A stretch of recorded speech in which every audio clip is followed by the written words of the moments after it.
Hello friends, welcome to our channel corona lifestyle. Friends, எல்லோரும் எப்படி இருக்கீங்க? நீங்கள் அனைவரும் நல்லமுடன் இருக்கணுன்ட்டு நான் கடவுள்கிட்ட வேண்டிக்கிறேன்.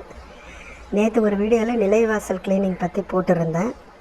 10 நாளைக்கு மேலே ஆகிறது நம்ம நிலைவாசலுக்கு பூஜை பண்ணி. சரி, இன்றைக்கி நம்ம கண்டிப்பாக பூஜை பண்ணலாம் அப்படின்னு சொல்லிட்டு காலையிலே எழுந்திரிச்சி வாசலில் ஒரு கோலம் போட்டுட்டேன். எப்பவுமே நிலைவாசலில் குட்டியாக ஒரு கோலம் போட்டு விளக்கேற்றிடுவேன். ஆனால் இந்த பாவை விளக்கு, இந்த கஜலட்சுமி யானை இதெல்லாம் நான் க்ளீன் பண்ணி கொஞ்ச நாள் ஆகுது. டைமும் இல்லை, அதுக்காக நேரமும் இருக்காது. சரி, இன்றைக்கி கண்டிப்பாக நம்ம இந்த வேலையை செய்யணும், வாசலில் பூஜை செய்யணும் அப்படின்னு சொல்லிட்டு சமையல் கூட நம்ம பொறுமையாக ஒரு 1/2 மணி நேரத்துக்கு அதுக்கப்புறம் கூட செஞ்சிடலாம் அப்படின்ட்டு முடிவு பண்ணி இந்த வேலையை நான் செய்ய. எந்த பூஜைகள் செஞ்சாலும் நமக்கு பணம் இப்படி வரும், இப்படி கொட்டும் அப்படின்லாம் நான் சொல்ல மாட்டேன். ஏன்னா இப்படி செஞ்சால் நமக்கு மைண்ட் ரிலாக்ஸாக இருக்கும். இது நம்ம புதுசாக செய்யலை, நம்ம ஏற்கனவே நம்ம முன்னோர்கள் செஞ்ச வழிபாடை தான் இப்போ நம்ம செய்கிறோம். நிலைவாசலை சுத்தமாக க்ளீன் பண்ணிவிட்டு ஒரு மஞ்சள் குங்குமம் தடவி நம்ம ஒரு விளக்கேற்றும் பொழுது நமக்கு பார்க்கும்போதே ஒரு குட் வைப்ரேஷன் கண்டிப்பாக வரும். அதை தான் நம்ம இன்றைக்கும் நம்ம செய்கிறோம்.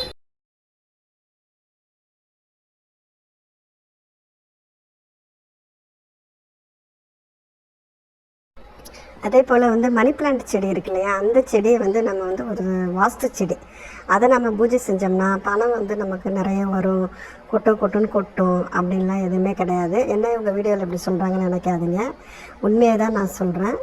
இந்த செடி ஒரு வாஸ்து செடினால நம்ம அதை முறைப்படி வச்சு அதை வழிபட்டோம்னா நம்மக்கிட்ட இருக்கிற ஐஸ்வர்யங்கள், செல்வங்கள் இது நம்மளை விட்டு கண்டிப்பாக போகாது அப்படின்ற ஒரு நம்பிக்கையில் தான் இதை நம்ம பூஜை பண்ணுறோம். பணத்தை ஈர்த்து கொடுக்கக்கூடிய ஒரு சக்தி இந்த செடிக்கு இருக்குதுன்னு சொல்கிறாங்க. அதனால தான் சரி, இதையும் நம்ம வச்சு வாசலில் வச்சு பூஜை பண்ணுறோம். அதாவது செல்வங்கள்னால் நான் என்ன சொல்கிறேன்னா, பணம் தான்ன்றதை நான் மென்ஷன் பண்ணலை. இப்போ குழந்தைங்களுடைய கல்வி, நம்மளுடைய உடல்நிலை, ஆரோக்கியம், இது போல் நம்ம பலதை சொல்லலாம். அதுதான் முக்கியம். ஆரோக்கியமாக இருந்தாலே நம்ம எல்லாத்தையும் நம்மளால் பெற்றுக்கொள்ள முடியும் இல்லையா?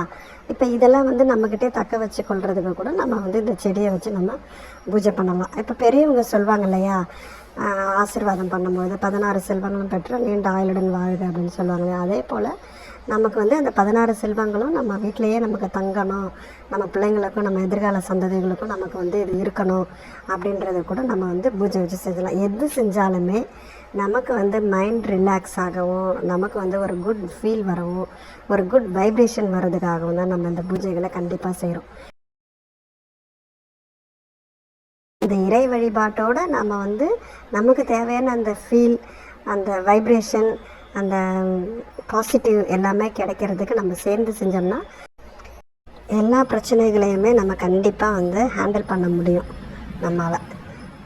இது நம்ம டெய்லியும் நம்ம நிலைவாசல் க்ளீன் பண்ணி எனக்கு கோலம் போட்டு விளக்கேற்றுறதுக்கு நேரம் இல்லை அப்படின்னு நம்ம நினச்சோம்னா வாரத்தில் ஒரு 2 நாள் மட்டும் நம்ம எடுத்துக்கலாம். செவ்வாய்க்கிழமை, வெள்ளிக்கிழமை மட்டும் கூட நம்ம வாசல் நல்லா தொடச்சி ஒரு சின்னதாக ஒரு கோலம் போட்டு ஒரு விளக்கு ஒன்று ஏற்றி நம்ம வழிபடலாம் நம்ம நிலைவாசலை.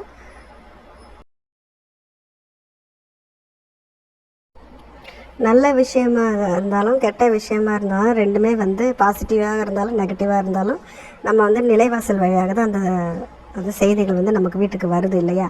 அப்போ அப்படிப்பட்ட அந்த கெட்ட செய்திகளை வாசலே தடுத்து நிறுத்தவும், நல்ல செய்திகள் மட்டும் நம்ம பாசிட்டிவான செய்திகளை நம்ம எடுத்துக்கொள்ள சக்தியை நமக்கு கொடுக்குதுன்னா நிலைவாசல் பூஜை தான். அந்த நிலைவாசலில் எப்பயுமே நமக்கு நம்மளுடைய குலதெய்வம் நமக்கு காவலாகவும், காவல் தெய்வமாகவும் எப்பொழுதுமே காத்து கொண்டு இருக்குன்னு சொல்லிட்டு நம்ம பெரியவங்க சொல்லுவாங்க. அப்படி காவல் தெய்வமாகவும் நம்ம குலதெய்வமாகவும் இருக்கக்கூடிய அந்த தெய்வத்தை நம்ம நிலைநிறுத்தி கொள்ள இது போல் பூஜைகளை செய்கிறதுல நமக்கு எந்த தப்பும் கிடையாது.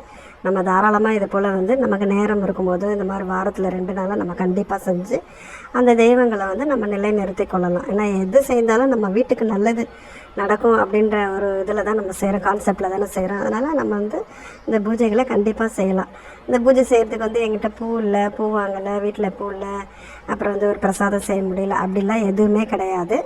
நம்ம நம்ம வீட்டில் ஏதாவது ஒரு பூ இல்லைனா கூட பரவாயில்ல, ஒரு துளசியோ இல்லை ஒரு அருகம்புல்லோ எதுவாக இருந்தாலும் நம்ம சாமிக்கிட்ட எடுத்து வச்சுட்டு ஒரு சர்க்கரை இது போல் ஏதாவது ஒரு வீட்டில் இருக்கிற அந்த நாட்டு சர்க்கரை அந்த மாதிரி இருந்தால் கூட நம்ம எடுத்து வச்சு தெய்வத்தை நம்ம வணங்கலாம்.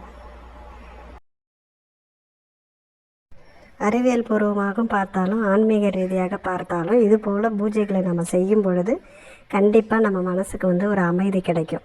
நம்மை நாமே வந்து பாசிட்டிவாக வைத்துக்கொள்ள ஒரு வழி கிடைக்கும். அப்போ பாசிட்டிவாக இருந்தாலே நமக்கு தெளிவான மனநிலை கண்டிப்பாக கிடைக்கும் இல்லையா? அதனால் வந்து இந்த மாதிரி பூஜைகளை நீங்கள் கண்டிப்பாக செய்யுங்க.